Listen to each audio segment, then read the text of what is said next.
Hello views, this Seema Siddiqui here. आज हम discuss करेंगे हाइड्रोजन पेरोक्साइड डेवलपर्स, जिसको वॉल्यूम्स कहते हैं, and with bleachers. Hydrogen peroxide की हमारे पास 4 स्ट्रेंथ आती है वॉल्यूम्स, जिसको आप कहते हैं डेवलपर कहते हैं 10, 20, 30 and 40। 10 volume means we have 3% of peroxide, 20 vol means we have 6% of peroxide, and 30 vol means we have 9% of peroxide, and 40 vol means we have 12% of peroxide. Rest is water, hydrogen है। Hydrogen is diluted with peroxide, क्योंकि peroxide itself बालों के लिए अच्छा नहीं होता, इसलिए ये डाइल्यूटेड होता है विद हाइड्रोजन वाटर के साथ। सो हाइड्रोजन पेरोक्साइड का मतलब ये है कि जब ये आपके ब्लीचेस के साथ मिक्स होती है, when the hydrogen peroxide is mixed with the bleach powder, lightener powder, what happens? It's a chemical reaction occur, and what is that reaction? Heat generate होती है। जब हीट जनरेट होती है तो ब्लीच स्वेल करती है, और जब आप फॉइलिंग या कोई भी टेक्निक करें वो फूल के आपके बाहर आ जाती है, जिसकी वजह से आपके टेक्निक्स भी खराब हो जाती हैं। सो क्योंकि केमिकल रिएक्शन है ही कि जब भी ये इसके साथ मिक्स होगा तो हीट जनरेट होगी। सो डिक्सन की जो ब्लीचेस हैं, we have 2 types of bleaches जिसको आज हम डिस्कस कर रहे हैं, absolute white bleach powder and Dikson blue head plus. Dikson की absolute white bleach powder it's a white powder bleach, and इसके अंदर जो है मेंथॉल शामिल है। So menthol is a cooling agent. तो ये क्योंकि pH of the bleaches is between 12 to 30, so जो मेंथॉल इसमें ऐड किया हुआ है हमने, मेंथॉल की वजह से जो कूलिंग एजेंट वो आपके पीएच को नीचे लेकर आता है, और एट द सेम टाइम जो इसकी केमिकल रिएक्शन है आपस में दोनों की, कि ये हीट जनरेट करता है दोनों मिक्स होके, तो ये उसकी आपके बालों को गर्म नहीं होता है, जो हीट होता है उसको कूल डाउन कर देता है। क्योंकि बालों का जो पीएच होता है दैट इज 4.5 to 5.5, और जब आप ब्लीचेस यूज करते हैं तो ब्लीचेस के बाद आपका जो पीएच रेस करता है 12 से 13 पे। सो मेंथॉल कूलिंग एजेंट वो उसको कूल डाउन करेगा, आपकी प्रोसेस को स्लो डाउन नहीं करेगा, ये आपको सेम टाइम पे रिपेयर करेगा आपको बालों को, क्योंकि जलने नहीं दे रहा है वो आपको। जब जलता है बाल तो बाल डैमेज हो जाता है। Okay, first I will discuss about the absolute white bleach powder. It's a blue white powder. इसके अंदर इसका ये है मेजरिंग स्पून 30 ग्राम का। 30 ग्राम ऑफ पाउडर अगर आप लेंगे लेवल, तो आप जो वॉल्यूम इसके साथ लेंगे वो लेंगे 60 ml, बिकॉज इसका रेशियो है 1:2, means 1 part of powder and 2 parts of developer. 1 gram and 1 ml एक ही बात होती है। तो लिक्विड है तो मैं ml में बोल रही हूँ, पाउडर है तो मैं ग्राम में बोल रही हूँ। सो इसका रेशियो है डबल। इसकी lifting power is up to 7 tons। बहुत अच्छी लिफ्टिंग पावर है, and it is keratin based and it is anti yellow. When we say anti yellow, तो जो ब्लीच कहती है कि आई एम एंटी येलो, तो this is the best bleach, because आपके कॉर्टेक्स में जो सबसे हार्डेस्ट पिगमेंट होता है रिमूव करने के लिए, that is the yellow pigment. तो येलो पिगमेंट कॉर्टेक्स के डीप इनसाइड होता है, तो इसको निकालना गहराई से ज़्यादा मुश्किल काम होता है। ब्लू पिगमेंट्स आपके कॉर्टेक्स के ऊपर ही होते हैं, और रेड पिगमेंट्स आपके बीच में होते हैं, और येलो पिगमेंट्स बीनीथ बहुत ज़्यादा डीप होते हैं। तो गहराई से जब ये निकालता है तो इसलिए ये ब्लीच बेस्ट है। डिक्सन का मैनिफेस्टो है results with safety. So menthol is already added and keratin is also added.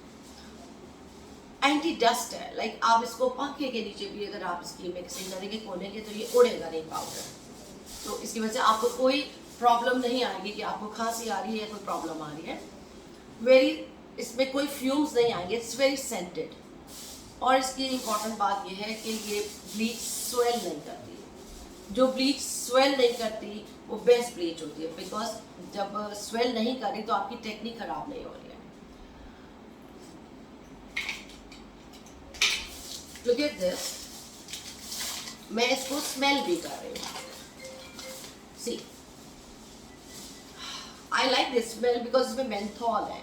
तो मुझे कोई क्योंकि अमोनिया होता है ब्लीच के अंदर, मेन चीज़ अमोनिया. आप इज अ गैस, अमोनिया जब आप उसको इनहेल करते हैं तो आपको खांसी आती है, धसका लगता है, आपकी आंखों से भी पानी आना शुरू हो जाता है, आप उसको इनहेल नहीं कर सकते. अब ये देखें डिक्सन की जो ब्लीच है, मैं उसको कितने आराम से इनहेल करती हूँ, और इसमें बहुत अच्छी कूलिंग सी एक सेंटेड मेंथॉल की स्मेल आ रही है मुझे. So it's very good. It's a white powder bleach. White powder bleach की जो एक और अच्छी बात वो ये होती है कि इसमें illusions are very clear. Like जब आप प्री लाइटनिंग कर रहे होते हैं, प्री लाइटनिंग करने का मकसद कि जब आप ब्लीच कर रहे होते हैं तो उसके बाद वाइट पाउडर के साथ क्या होता है कि इल्यूजन्स क्लियर है. मीन्स अगर आपको लगा कि 8 लेवल है तो वो 8 ही होगा, 9 लेवल है तो वो कहेगा 9 ही होगा. ब्लू पाउडर के अंदर ये होता है, इल्यूजन्स क्लियर नहीं होते. अगर आपको लगता है कि you achieve the 9 level, but जब आप पानी डालते हैं उस पर तो वो वापस एक लेवल डार्क ऑरेंज पे जाता है, 8 की तरफ जाता है. तो जब आप ब्लू पाउडर यूज करें तो make sure when you feel like it's done, wait for another 5 to 6 minutes, ताकि वो आपका प्रॉब्लम ना आए धोने के बाद. मैंने एक बात बताई थी कि इसकी lifting power is up to 7 level, means it will go 7 level lighter. It's totally up to you how many lifting you are looking for. अगर आपकी lifting for example if you are working on level number 1 and मुझे इनकी foil की आवाज़ please बनना है. If you are working on level number 1 और आप इसको यूज कर रहे हैं ब्लीच को, अच्छा ब्लीच डजंट से कि which volume you are working with me.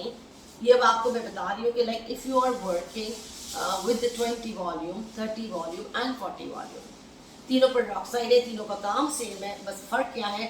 20 volume will take time 45 to 50 minutes, 30 volume will take 30 minutes and 40 volume will take 15 minutes.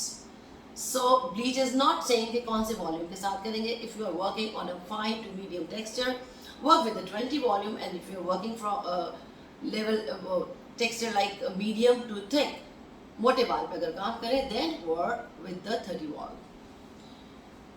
Regardless if you are working on the treated hairs, virgin hair or metallic dyes hairs, तो ये इसका काम जो है सिर्फ timings का issues है, otherwise सबका काम एक जैसा है. लेवल अप टू 7 टोन मतलब ये कि if you are working on level 1 और आप इस ब्लीच को लगा रहे हैं, ब्लीच सेज कि मैं सिर्फ 7 लेवल तक आपको लाइन कर सकता हूँ. लेवल 1 पे अगर आपने लगाया it will directly take you to level 8. अगर आप लेवल 2 के ऊपर काम कर रहे हैं तो it will take you to level 2, और अगर आप लेवल नंबर 3 पे काम कर रहे हैं तो it will take you to level number 10. अगर आप लेवल नंबर 4 पे कर रहे हैं it will directly take you to level 11. So I hope this is clear. दूसरी चीज़ हमारे पास जो दूसरी ब्लीच है डिक्सन की blue wave plus bleach powder, इसका रेशियो है 1:1.5. 1:1.5 means 30 gram of powder and 45 ml of developer. Same is the case with this bleach. 30 gram of powder का सीधे अंदर स्कूप है. ये भी एंटी डस्ट है, ये भी स्वेल नहीं करती. It's really amazing. कैराटिन जो है इसमें ऑलरेडी ऐड है. पीएच इसका ज़्यादा नहीं है, मीन्स अमोनिया बहुत ज़्यादा नहीं है इसके अंदर. लोग इसको भी मैं स्मेल कर रही हूँ. सो मुझे कोई धसका, मुझे कोई प्रॉब्लम कुछ नहीं आ रही है. सो इवन जब आप प्रेग्नेंट वुमेंस के ऊपर जब अपने सराउंडिंग्स में आप इन ब्लीचेस के साथ काम कर रहे होते हैं तो आपके एटमॉस्फेयर के अंदर अमोनिया गैस नहीं फैल रही होती, तो आप लोग अनॉयड नहीं होते, ना क्लाइंट ना आप. इसकी लिफ्टिंग पावर भी अप टू 7 लेवल है, और ये भी एंटी डस्ट है, and this is also anti yellow. So what's the difference between if you are working on fragile hairs, treated hairs, virgin hairs, work with this blue powder. But if you are dealing with the over coated hairs, box dyes, mehndi वाले, या लोग बहुत ज़्यादा colour करते हैं, या जिनके बालों में ऑरेंज पिगमेंट्स बहुत हैं, work with the absolute white bleach powder. Last thing, this is the Citamil ampoule. This is the Citamil ampoule. Citamil Dikson का this is the best alkaline substitute.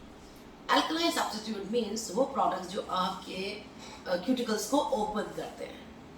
तो जो भी चीज़ आपके क्यूटिकल को ओपन करेगी वो बालों को स्ट्रेस देता है, तो उसके स्ट्रेस को ये कम कर देता है. Like you can add into any alkaline products like permanent hair colors, bleaches and with the straightening की first cream, ये alkaline होते हैं, उसके अंदर आप इसको डालेंगे। अगर 30 ग्राम का पाउडर का एक फार्मूला बना रहे हैं तो ये 12 ml का है टोटल, तो 3 ml आप सिर्फ सिटामाइल इसके अंदर ऐड कर सकते हैं, तो वो काफ़ी हो जाएगा आपके लिए। सो 1 सिटामाइल ऑल इन वन आप इसको प्रोडक्ट के अंदर भी यूज़ कर सकते हैं, बिफोर प्रोडक्ट और after the product, and this is the high protein actually. और वो क्लाइंट्स जिनको इचिंग होती है और जिनको केमिकल से एलर्जी होती है, तो आप उनके रूट कलर के अंदर आप इसको डाल सकते हैं। जब आप इसको रूट कलर के अंदर डाल देंगे तो आपकी जो क्लाइंट को स्कैल्प पे इचिंग होती है वो उसको नहीं करेगा, और एज अ प्रोटीन ट्रीटमेंट में भी आप इसको यूज़ कर सकते हैं। 12 ml का ये एम्प्योल है। So hydrogen peroxide with the bleaches, थोड़ा सा मैं ब्रीफ कर देती हूँ थोड़ा सा, कि hydrogen peroxide when mix with the bleaches chemical reaction occurs, and what is that reaction? The heat generate. जब हीट जनरेट होती है तो बाल हीटअप हो जाता है, फॉइल हीटअप हो जाता है, और जब बाल हीटअप होता है तो दैट मीन्स कि बाल जल रहा है। अक्सर लोगों का क्वेश्चन ये आता है कि ब्लीचेस से बाल जल जाते हैं, डैमेज तो नहीं हो जाएंगे? हाँ, जब आप बालों को गर्म कर देंगे तो डेफिनेटली उसके बाल जल जाएंगे, रिगार्डलेस अब आप कौन सी ब्लीच पे काम कर रहे हैं। सो मेक श्योर मेजरमेंट को फॉलो करें, और 20 वॉल्यूम और 30 volume with the lightness, 40 volume alone is not recommended with the bleach. लेकिन अगर आपको फिर भी लगता है कि you are working on a very thick coarse hair और बहुत मेटालिक बाल है, in that case you can add 30 and 40 volume. 30 and 40 volume means it's 35 strength बना लेंगे। अब अपने वॉल्यूम्स की मैं एक और वीडियो अपलोड करूँगी कि हाइड्रोजन पेरोक्साइड की स्ट्रेंथ्स कैसे हम चेंज करते हैं। ओके जी, थैंक यू सो मच।